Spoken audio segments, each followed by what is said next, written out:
This month's podcasts are sponsored by Aubergine Legal. Do you sometimes worry that your business isn't meeting all its legal compliance requirements and wonder if you're ticking all the legal boxes? Are you losing sleep worrying about a piece of legislation that you may or may not be complying with? Perhaps you need some help with your client contracts or your data protection compliance. Or maybe you're worried that your website doesn't have the right documents or legal notices in the right place. Perhaps you have a brand that you want to protect with a trademark. How about if you could outsource it all and eliminate all of your worries? If so, then get in touch with Aubergine Legal, a friendly commercial legal consultancy offering practical and clear commercial legal advice without the overwhelming legal jargon, taking the worry away and helping you to protect your business and minimise your risks. Aubergine offers a free 30-minute consultation if you have any questions or want to find out if they can help, and you can access this link and book your free 30-minute call via the link in the show notes.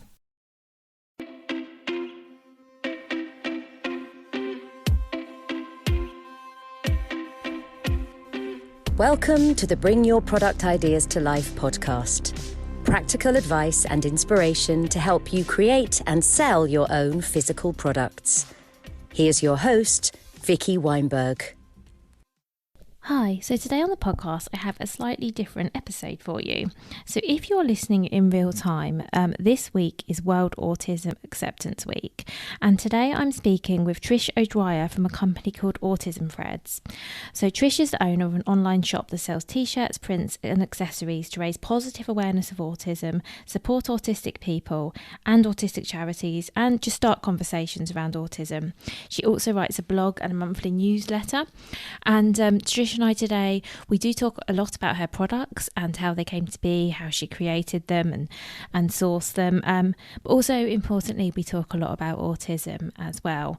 So I know that, some of you may be thinking, well, that's actually not what I'm here for. I'm just here to hear about the products. But I urge you, please do listen to this conversation with Trish. I think it's really important. So Trish started Autism Threads with the goal of raising positive awareness for autism, starting conversations. As I say, she donates some of her profits to charitable organisations, and I think hers is a really interesting and different story, and I would love for you to take a listen, and as always, please do let me know what you think. So now I would love to introduce you to Trish. So hi Trish, thank you so much for being here. Hi, thank you for having me, Vicky. Oh, you're so welcome.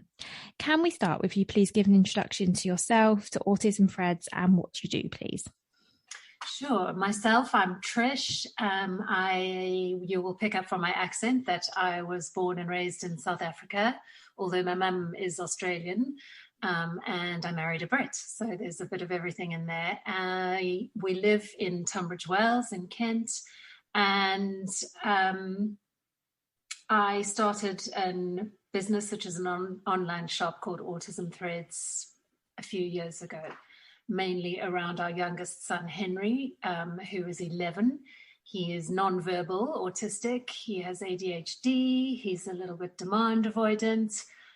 He has really complex sensory needs as well. So just having had two children prior to Henry was a whole different experience. And I did not know much about autism until it came to be part of who my son is, and just felt so inspired to raise some positive awareness and support families like ours. So that's where it all began. I recently turned 50 last week, and that was on St. Patrick's Day. And interestingly, I am Patricia O'Dwyer, born on St. Patrick's Day, but I'm not Irish. Well, a belated happy birthday. 50 is quite empowering. I just turned 42 days ago, which also feels empowering. March baby, happy birthday. Thank you. Yeah, it's good. New decade, it's exciting. So if you don't mind, Trish, because we're timing the release of this episode to coincide with National Autism Awareness Week, would you mind giving us, and I completely understand this is going to be academic, this is just going to be your knowledge and your experiences, but would you mind just talking a little bit about what autism is, how it might present, and some challenges a person with autism might face, knowing that there's a huge spectrum, and I know this is extremely broad question, but just for somebody who perhaps doesn't know, who knows very little at all. It's really interesting that, because it is difficult, when you when you're trying to start conversations with people and tell them about autism, it's not something you can really sum up in a sentence. Unlike other things that people know, maybe more physical conditions or cancer or whatever, everybody knows basically. But autism needs more than a few sentences. It's also can be quite technical and academic. I tend not to focus on those. There's a lot of, because of it being such a vast spectrum, there are people who prefer to call it a neurological disorder and people who don't like the word disorder or disability, or I tend personally not to focus on any of that. For me, autism is basically part of who my child is, and it always will be. Autism is not visually recognizable. That's the thing I find people need to hang on to the most. So you will not be able to look at someone and know that they're autistic. And that it really is around three things. It's social communication, social imagination, and social interaction. And those are often three criteria that you need in order to get a diagnosis as well. And for me, those sum up perfectly my son's autism. So to me, anybody who is autistic will have either difficulty or differences in those three areas. So communicating socially, my son is nonverbal, but it doesn't mean he can't talk. He can talk, and he has vocabulary. He cannot communicate socially, so he cannot even have a 2-word exchange with someone. He's extremely clever and he knows the tone of a question as well. So he doesn't answer questions. That means he couldn't tell you how old he is or where he lives or what his mum's name is. He might know a couple of those things, but he won't answer them. Social imagination is a little bit trickier to understand because it's, for me anyway, I've interpreted it as something around this theory of mind. So where you get the sort of very literal thinking that I think people often misunderstand as being lack of empathy, which is not true. For me, I kind of use an example of like, you could take a 3-4-year-old into a restaurant and say, we're going for lunch. And very quickly, that little toddler will understand the concept of going out for lunch. It's in a place and we sit down at the table and there's nice food and I get a treat and that's lunch. When you take an autistic person or a person who is autistic into a restaurant, every single experience is different. It's new every single time because it might be a different restaurant. It might look differently. They take in all the detail before they then understand the social concepts of we're just out for lunch.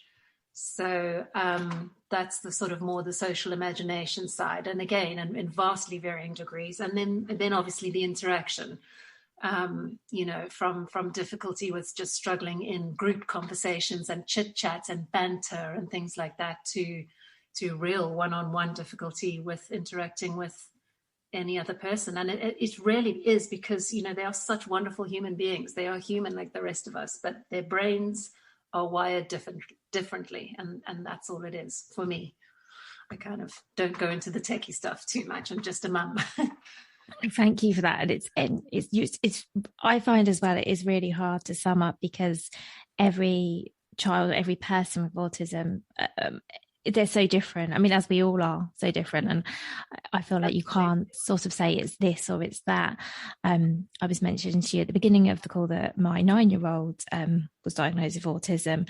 And I'm sure that if we were to speak and we were to talk about our sons and how autism presents, there might be some similarities, but I think there'll probably be so many differences as well. And this is the thing that I have struggled the most with actually since getting the diagnosis, is that it's not one thing. And also in my experience, it changes as well. So my son has some issues now and some challenges that we didn't have a year ago, for example. So one thing we didn't touch on is sensory things, but he's becoming a lot more sensitive to touch. So, for example, today it's sunny outside, so we put some sun cream on before he went to school, but he has to put his own sun cream on because he doesn't like the feeling of somebody else touching his skin. So I supervise, but I don't do it. But he isn't happy because he says he can feel it on his skin. So he can feel. He's very aware of the fact he has something on his skin, and that makes him really uncomfortable. And this is a new thing. Last summer, this wasn't really a thing. So I think that, yeah, it's something that's very hard to explain to people. Absolutely. I think. And I think the sensory side of autism is so underrated and researched, because it has such an enormous impact on their lives.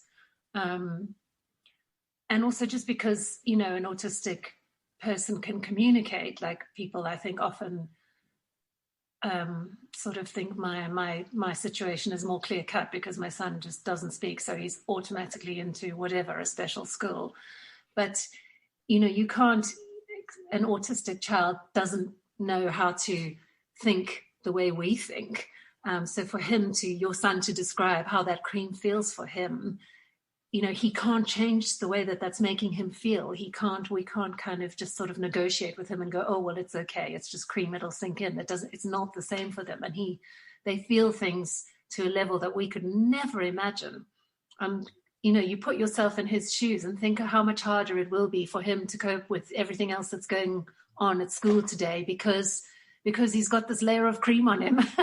Absolutely. It feels like, I don't know, to us would feel like having a wet blanket on us the whole day. It would drive you mad.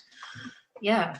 Absolutely. And there's all these challenges that, you don't foresee as a parent, because you're right. I mean, we spoke this morning about, okay, I can't actually do any, you need to have some sort of sun protection on, but I don't know whether we need to research sprays or different creams. And I don't know whether there is a solution, but yeah, you're right. I'm very conscious of the fact that his day won't go as he would have liked, as everyone would like their day to go, because at the back of his mind all day, he's going to be really bothered by the fact that his skin feels different. And it's such a hard thing, I think. I'm only just recently starting to get my head around these sorts of things, but I think this is one thing that makes autism really hard to understand, is because to a lot of people, they'd say, well, that doesn't make sense, or that's not logical, or they can't put themselves in the shoes of the person who's feeling that way. Yeah, I think that's often one of the hardest parts about autism awareness is, there is empathy, and that can be very surface level. But when you are, and you will find it in the close friendships you have as well, they'll come and go, because in order to be a true friend to an autistic person or to their parent, you really do. You have to take a moment and you have to really put yourselves in their shoes, and you have to believe that these raindrops falling on this boy's skin feel like knives, and how would you feel in that situation? And it's quite hard to get people to go that distance because it's so unfamiliar to them. Yes. You will, when you tell people about your child's autism or something they might be struggling with that day, your friends will try to, and it's a perfectly natural, and actually it comes from a good place. They try to they want to help. And so they try to sort of normalize some of the things, like I can remember saying once, my son, he refused to go to the toilet at school, and it was becoming a real problem. And, because he also can't communicate when he needs the toilet. And the other mum had sort of said, well, oh, my son never went to the toilet at school either. He hated it. And she's trying to make me feel better, but I'm wanting to say to her, you just don't get it. You don't understand. This is a whole different ball game. Because he can't cope with the sensory issue of needing the toilet all day while he's sitting there, or we can't figure out why he won't go, kind of thing. So yeah, it's a whole other journey. And like you mentioned earlier, things will come and go. The one thing I've learned as well, you don't, when you're supporting an autistic child, things don't work in a sort of step. You take one step at a time and you make little bits of progress at a time. There are huge setbacks and regressions, and it's very inconsistent. Everything about raising a child who's autistic is so inconsistent because we feel different every day. All of us, don't we? We wake up in different moods.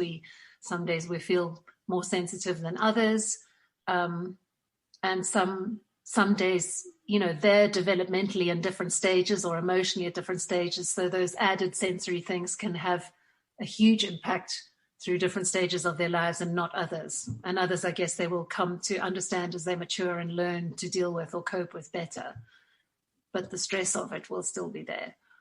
Yes, and that's actually, for me, was probably the biggest learning, is that it doesn't look the same, or it isn't the same every day. And that there will be things that were once a problem and now, you know, are okay for whatever reason, and then there'll be new challenges, and that's something that I wasn't anticipating, and I don't think anyone really tells you. No, it's emotionally very difficult to deal with as the parents. You know, it's upsetting and it's worrying. The deep concern is a huge impact. You know, it has a huge impact. Yeah, and I think it's also hard for those around you when you talk about those supporting you, because family members, for example, they might get used to, okay, so this child behaves in this way, or this child doesn't like this sensation, and then that changes. And I think it's a lot for everyone in the child's life, actually, to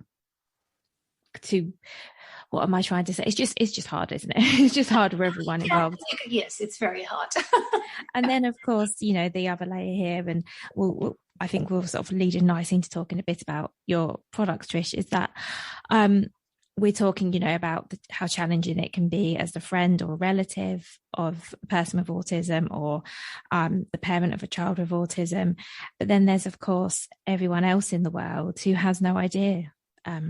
Absolutely, yeah. Who has no idea that, maybe they have no idea what autism is. They have certainly have no idea that your child has autism, and get judged. Yeah, and not just children but adults as well, I think, because, as you say, it's not something that's immediately visible or obvious.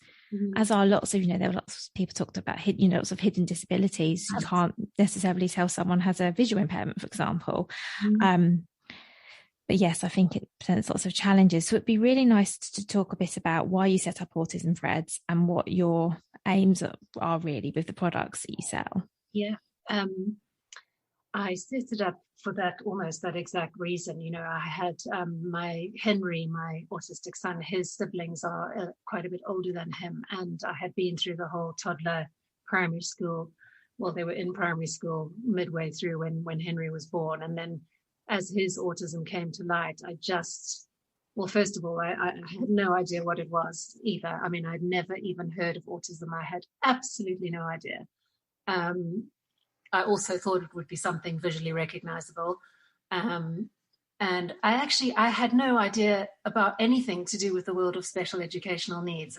It wasn't in my world, and so I didn't pay attention to it. And I couldn't believe the way people were treating Henry and I, even as a toddler, the kind of looks and stares and the way people judged not only him but me as his mum, like I'm some sort of terrible mum. And it really struck me, because I knew that I had done the same thing prior to having had Henry. I knew that I had given a parent a dirty look in a supermarket with a kid that was probably having a major meltdown that I just assumed was having a tantrum, and thought, I know I had done it. So I just suddenly felt so ashamed. And then I thought, yeah, but how will they know?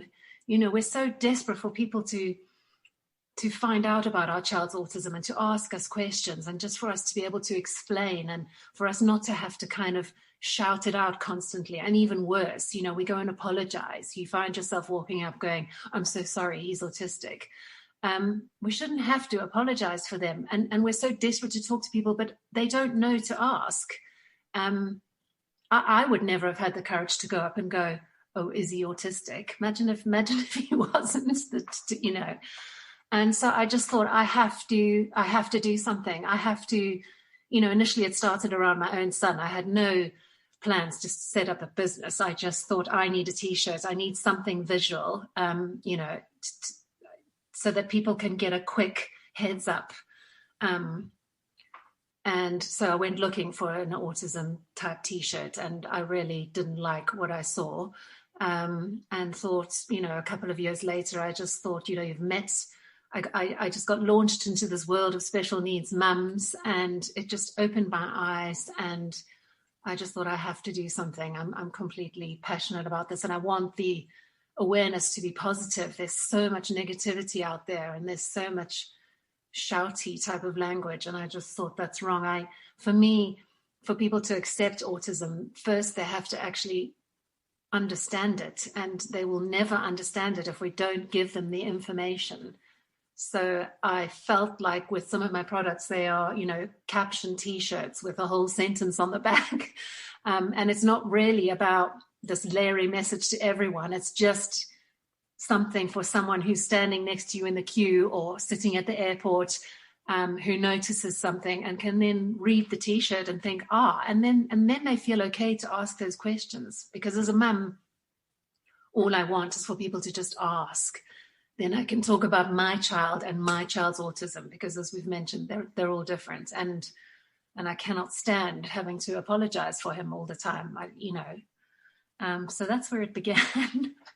And yeah, the products are obviously based around raising positive awareness. I wanted things that I would want my child to wear, so stylish and tasteful with nice colors, as organic as possible and as sensorily soft and comfortable as possible. And then to embrace the autism family, to support the carers and the mums and parents that are with those children, to help their siblings embrace autism, feel like they can have conversations. If they've got a really cool kind of logo t-shirt on and their friends think, oh, that's nice, then it gives them a chance to talk about their sibling. And then also I went into this sort of fashion side of it, because I thought, well, I don't need to raise awareness amongst the autism community. We eat, sleep and breathe it 24/7. It's the general public you want to reach out to. So came up with the idea of more fashion, generic focused t-shirts with slogans on them that everyone can resonate with. And when you buy one of those t-shirts, you support an autism charity.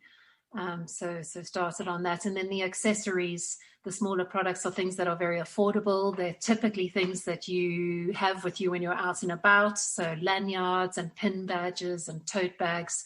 And again, it's just an opportunity to start a conversation. I'd like people to, I don't think parents, again, are also, the parents of autistic children are so vastly different in their opinions and their journeys. And I think you come to fully accepting your child's autism at different stages. And one of the best things about having set up this business and going to the markets and events is the conversations I have, and me learning. I've learned so much. I've learned not to judge parents whose opinions are different to mine.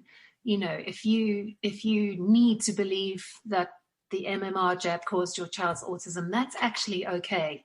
And we can all have our different opinions on the therapies they need, but we can all come together and show a united front and kind of drawing people in to learn about autism, rather than pushing them away by going, don't call my child this and don't use that word and don't,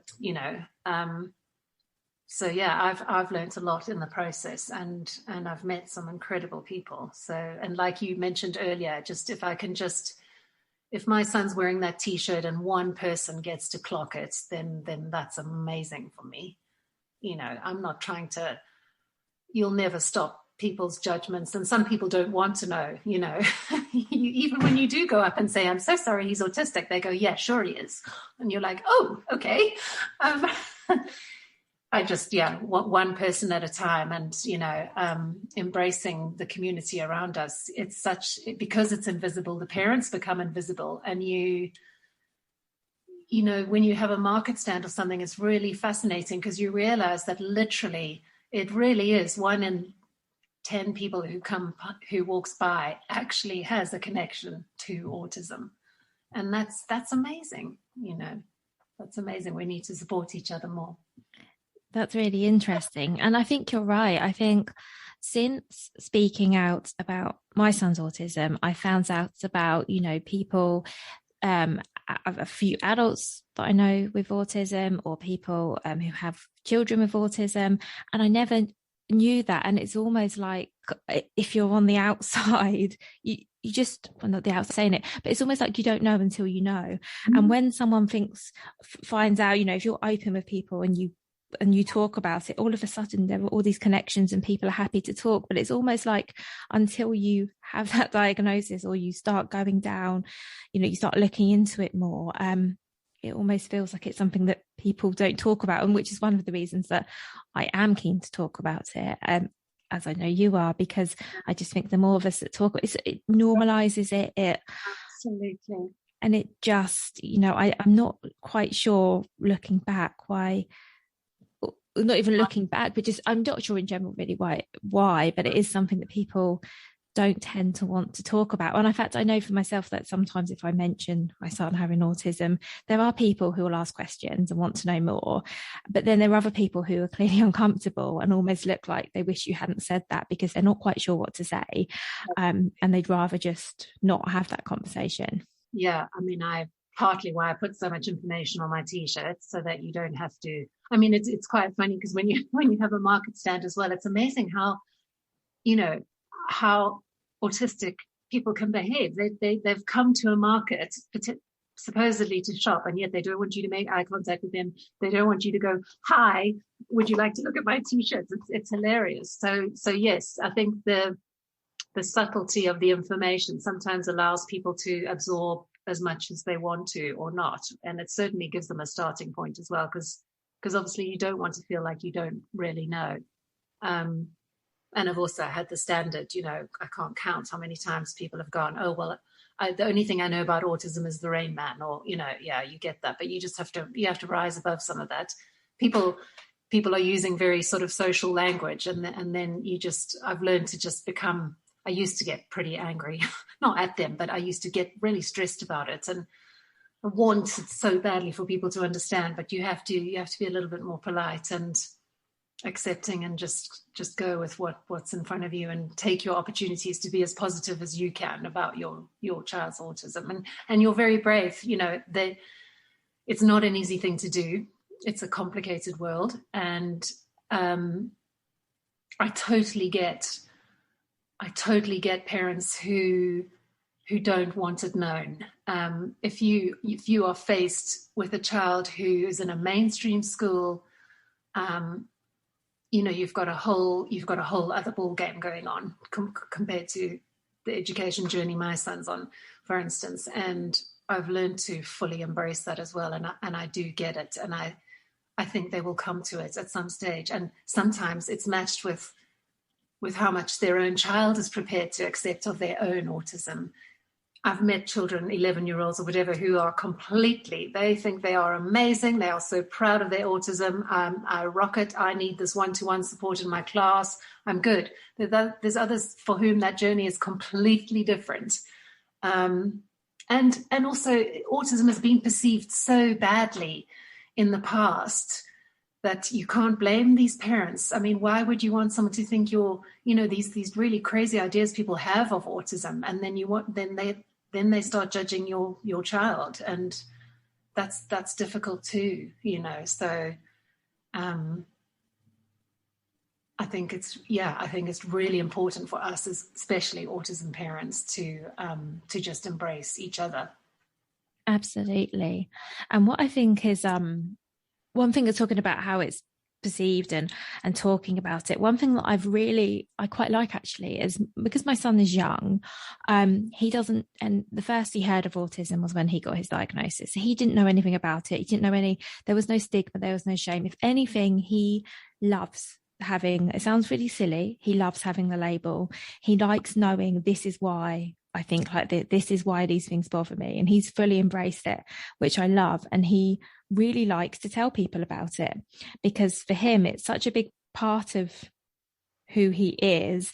And it also, I think it gives him comfort that because before we had the diagnosis, he kept saying things like, I think something's wrong with me, I don't know why I feel like this, and there was lots of anxiety around, why am I feeling like this, why does this bother me, there was lots of why. And now he's like, okay, I know why.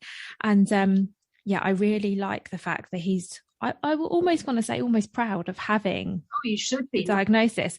And I think it's wonderful. And I guess where I'm coming at with this is that I really hope that, because there's a generation of children coming through who hopefully don't have all of that stigma, that maybe things in time will change if people. They absolutely will. I can see it. You know, I have when we get on an airplane with our son, I really do.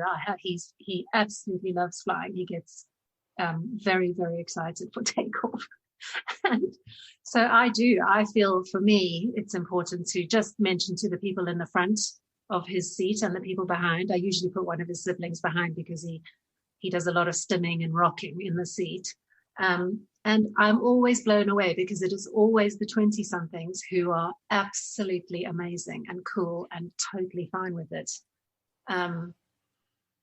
Way more so than previous generations who have not had the information, who are stuck in those stigmas. So yeah, I think the schools are changing slowly but surely too. And it's so wonderful to hear about your son feeling proud. And even when you hear these stories about adults receiving diagnosis, you know, the vast majority of them feel that it's finally they understand themselves, so that it's a good thing. So and obviously for parents it's essential because that's your ticket to accessing help to get their needs met.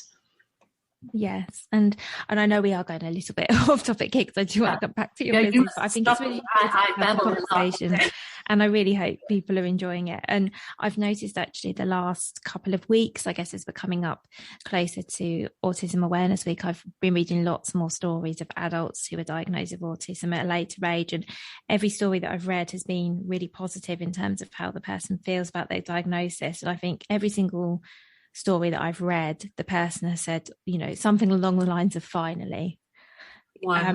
Yeah. I think it's very positive. So I just want to come very quickly back because so I'm just really curious actually about sort of how you went about actually. Well, I've got a few questions actually. First of all, the actual product. So I'm really interested with your t-shirts because it sounds like you had such a vision for them. How did you go about actually making that a reality? So you mentioned that you wanted them to look quite cool and you wanted all the information on them, but you also wanted them to be very soft and very wearable to cover those sort of sensory things. So how did you go about actually getting those made? Yes, those were all wonderful dreams. Initially, I really visualized myself really actually designing a shirt, you know, and having it made.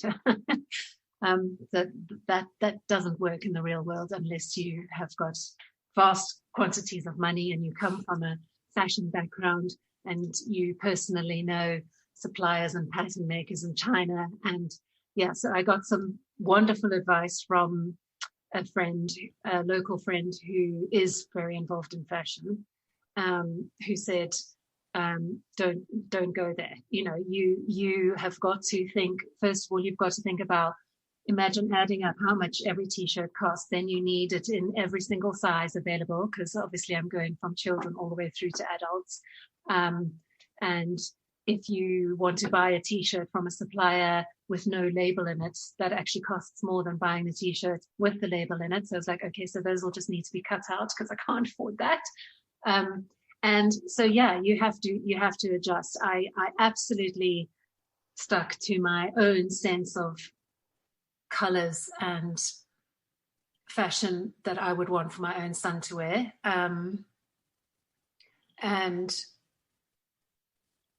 And then I think it helped a lot with, my son's godmother is one of my really good friends who's a graphic designer. So I get friendship rates of her. And she came up with, I had come up with the kind of information and captions that I wanted. And then there was she came up with sort of 3 different scenarios, color palettes, that we thought we would tie the t-shirts into as well. I was very, and sometimes I still wake up and think, do I know what a brand is? I'm not so good at that. So she's been amazing on that front. And I totally resonated with the thread and the splatter pattern. I was describing to her what autism was for me and how my son's brain was wired so differently, and that it's made up of all these millions of threads, and then then threads is clothing, threads is cotton, threads is the t-shirt, threads is everything that has to come together to make this business. So I absolutely loved that. the people who set up the website for me were also, I mean, I was initially thinking of calling it something completely random, and then the marketing side of things, they sort of impressed upon me that maybe having the word autism in there was actually going to be vital, because if you're not having a physical shop and you're competing with Google and then, getting yourself onto the front page of Google, you're going to need to have those words in people's search engines and focus on what this business is for. So that was actually quite a brave step in a way, because I have had people come up and go, I love that caption, crowded, noisy places make me anxious. And then they'll go, but I don't want the word autism anywhere. So I'm like, okay, you're not ready. You haven't embraced that journey just yet. So yeah, and then my designer was also amazing with the fonts, the use of the fonts, and we, a lot of the minty, cool colors to me, and felt very sort of calming and I don't know if you could describe a font as kind of soft and embracing, but that's where we went. I just love what she's done. I love the splatter pattern as well. Just these kind of, we're all different and splodges, and we're all, So it's she gets all the credit for the design. Absolutely. I was all about the wording. And I have managed to find, some wonderful organic t-shirts, which are super soft. I've tried to stick to 100% cotton. Wherever possible. And I've also initially wanted to really stay local. I wanted to use a local printer and and then a pandemic came along. So that's also had to change a bit, but yeah. So yeah. Thank you. So do you have your designs printed onto the t-shirts that you've sourced? Is that how that works?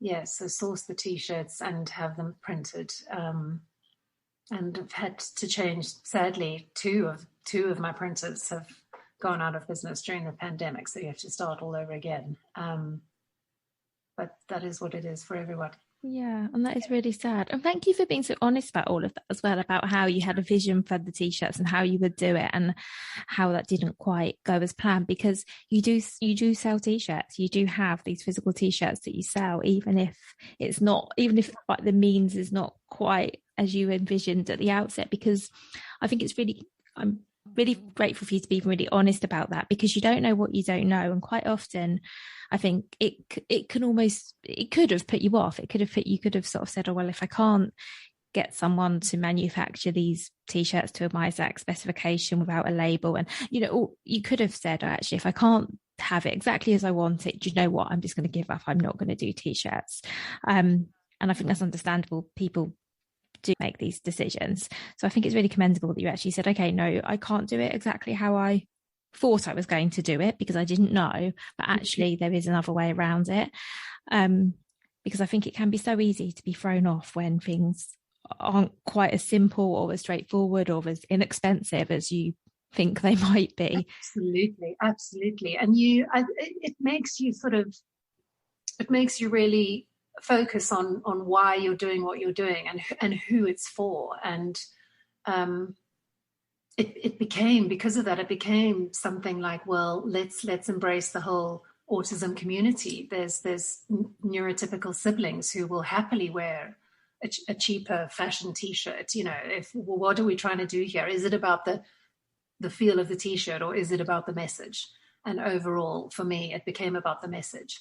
And I know that I've got a hugely sensory son who does wear my t-shirts. He loves them, and he's, I can cut the label out if it needs to be cut out, but they're quite fine, and he's been fine with them. And then I sort of take my lead from that, if you like. Yeah. And I think it's good that I really appreciate what you said about sort of sticking to, what's actually the most important thing here. Because you can't always create exactly what you want for various reasons. But I think knowing that, okay, the most important thing for you was the message, and getting the message out there meant that you knew what you could compromise on.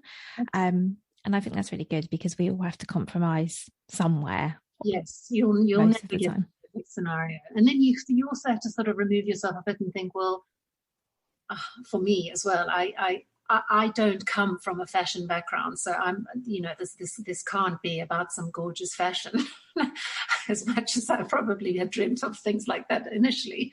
And it had to be affordable, because also a lot of mums have to absolutely wing it with their children. They, an autistic child who doesn't want to wear a t-shirt is not going to wear the t-shirt. So she's risking spending whatever, £15 on a t-shirt that they might hate or not want to wear.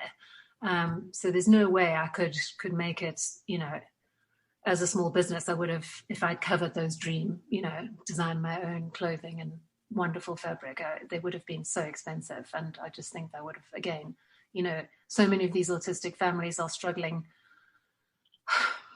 to get those diagnoses in the first place, and having to sacrifice financially to pay for private specialist reports is what could be more important, so I felt, and again with the accessories, I had to come in with some really cheap and easy, wonderful, small, simple ways to help. Your lanyards and your little cards as well.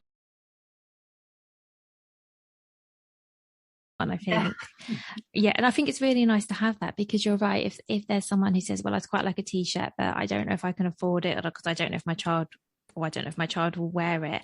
Actually, it's nice they could say, well, we could try a lanyard, or we could try something more affordable, because they're looking for a solution, I assume. And so I think that's great that you have things for those different price points as well. Thank you. And for what it's worth, I do think your t-shirts look fashionable. Thank you. That's great. That means a lot. Thank you. They honestly do look really nice. I just wanted to I've only got a few questions, I promise, because I know we're coming towards the end of our time together. So I was interested when you were talking about doing like the market stalls earlier. And I just wondered, and purely out of curiosity, because I don't know, Trish, are you going to events for people with autism, or are you going to general market stalls in the hope of, general sort of outdoor events trying to raise awareness, or a bit of both? A bit of both, actually. I started local.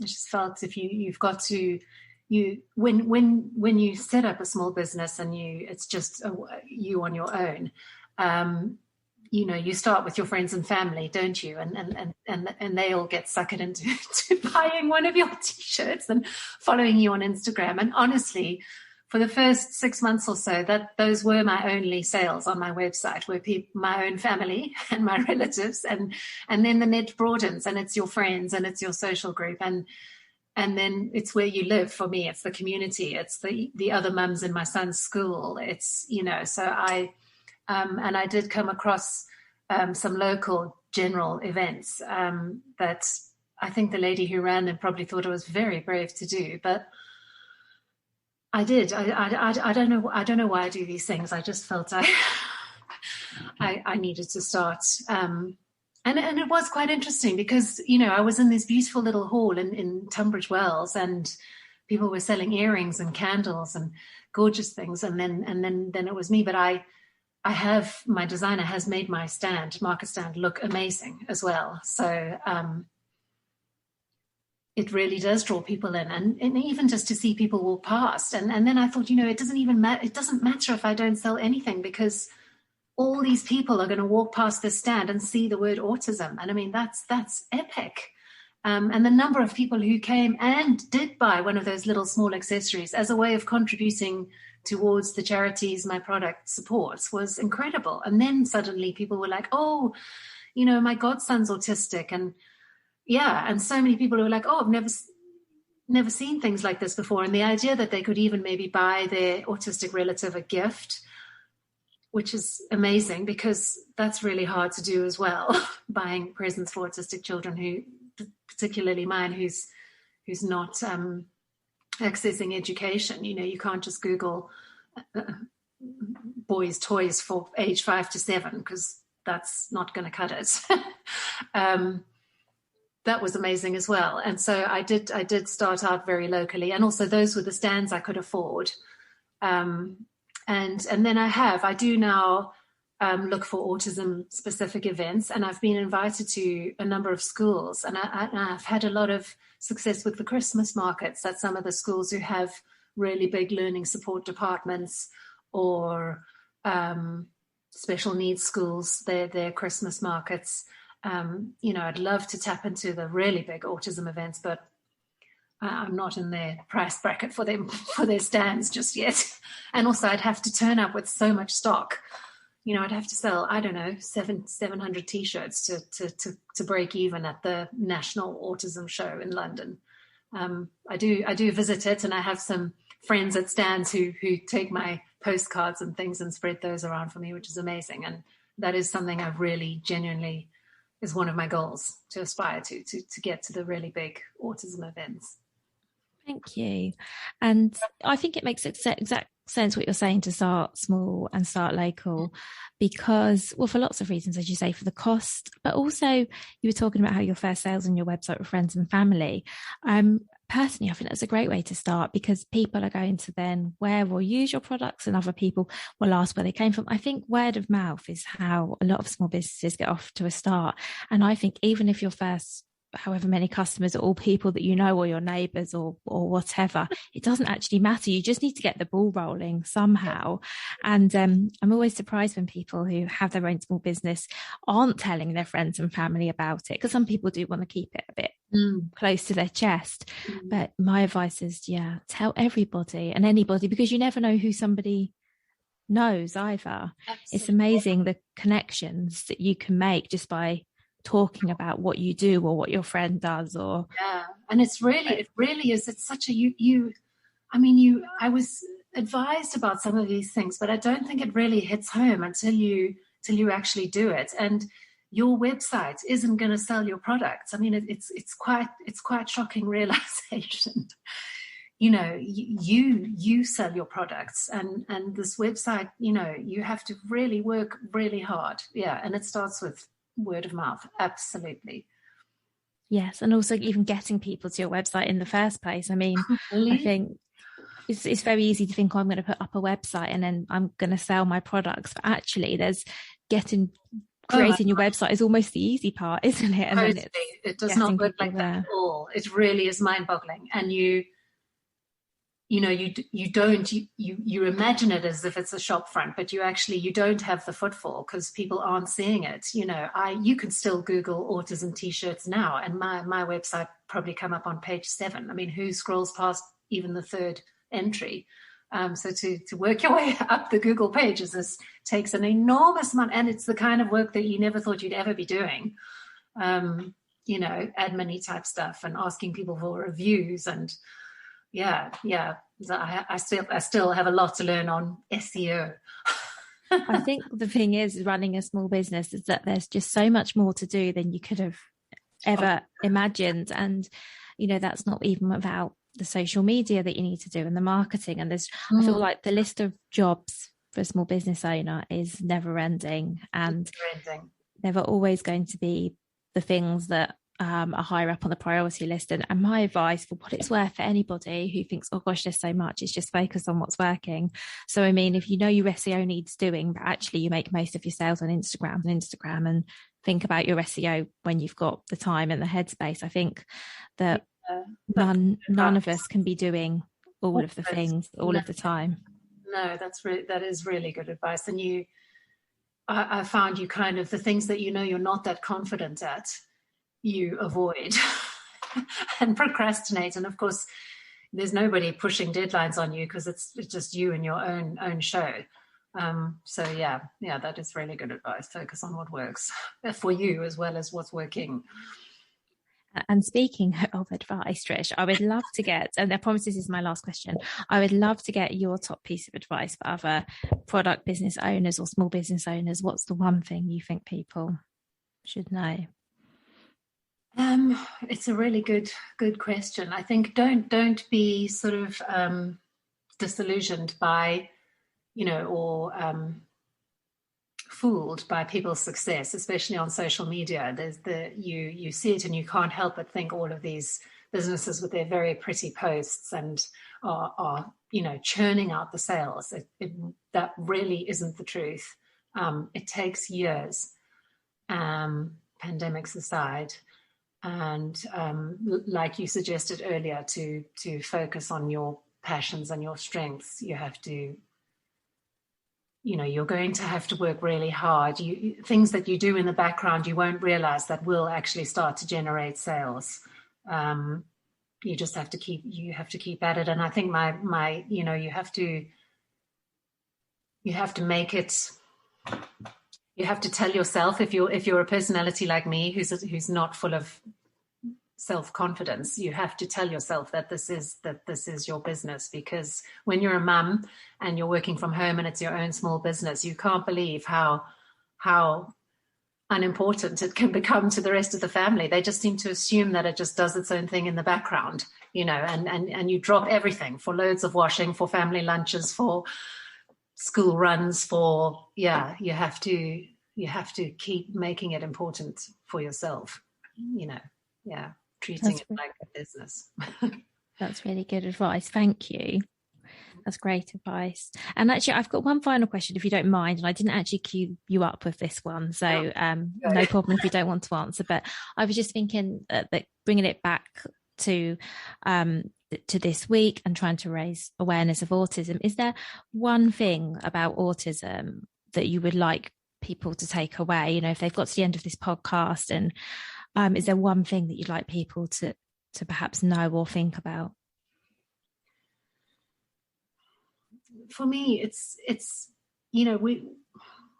nobody's perfect, and we all judge each other, and we all make comparisons, and even autism parents do it. So for me, it's one of the captions on my t-shirts. It is just to stop, think, and be kind, because you never actually really know what's going on in someone's life and mind. And I could draw that all towards autism and being an invisible disability, but it's everything, isn't it?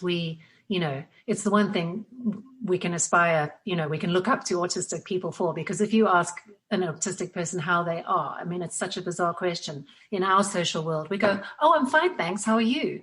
And if you're not fine, an autistic person would never say that they're fine when they're not, but we do. And it's just those constantly, it's a choice you make, and you have to remind yourself, if you're out and about in a shop, even if it's got nothing to do with autism, you look at someone and, we all do it, don't we? You're like, "Oh, what's up with him?" Or "That's a bit odd." Or "Geez, did you see what she's wearing?" Kind of whatever. Just those constant little reminders to yourself. Stop, think, be kind. You never really know. I think that's wonderful advice. Thank you. And yeah, something that I try and remind myself such a lot is that you don't know what's going on in someone else's head. You don't know what kind of day they've had. You don't know what phone call they've just taken. You don't know what they're worried about.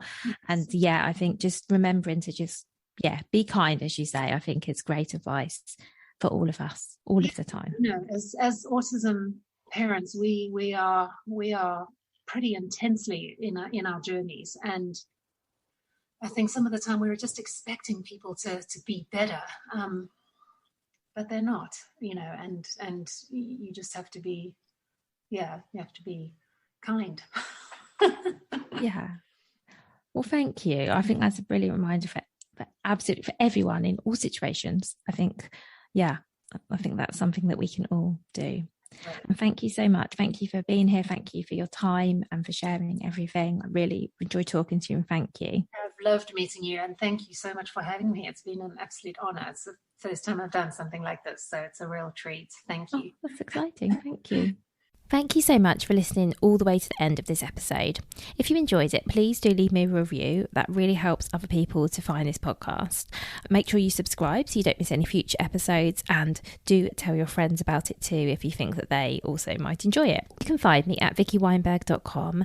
There you'll find links to all of my social channels. You'll find lots more information, all of the past podcast episodes, and lots of free resources too.